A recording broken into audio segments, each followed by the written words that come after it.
to determine what you do. I said, hey man, that you remembered that, that's a big gift. I really love that you could remember that under those conditions. Then what'd you do?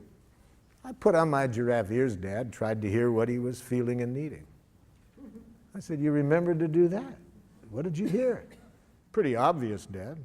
Looked irritated, wanted me to cut my hair. Hey, wow, man, I'm really glad you could remember that. How did that leave you feeling? I said, Dad, I felt sad for the man. He was bald and seemed to have a problem about hair.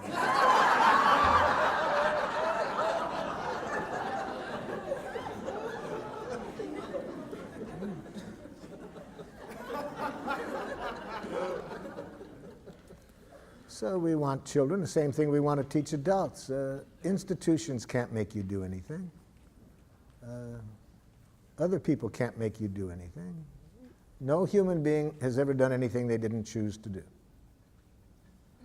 A Palestinian in the village of Hebron disagreed with me one time. He said, I don't agree with you, Marshal, that we only choose to do. Where was my choice 2 days ago? A soldier puts a gun at my head and says, take off your clothes or I'll shoot you. Where was my choice? I said, seems pretty obvious to me. You had a choice of whether to take off your clothes or not. He laughed. He said, okay, I got your point. I chose not to take off my clothes. That soldier knew I didn't have a gun. He was doing this to dishonor me. I chose to risk my life to protect my honor. Okay, so I'm not saying we always like the choices we have, but nobody can make us do anything we don't choose to do. So I said, apparently the soldier also chose not to shoot you, or else he was a very poor shot. My children taught me this about nobody does anything they don't choose to do. From the time they were 2 years old, they educated me that I couldn't make them do anything.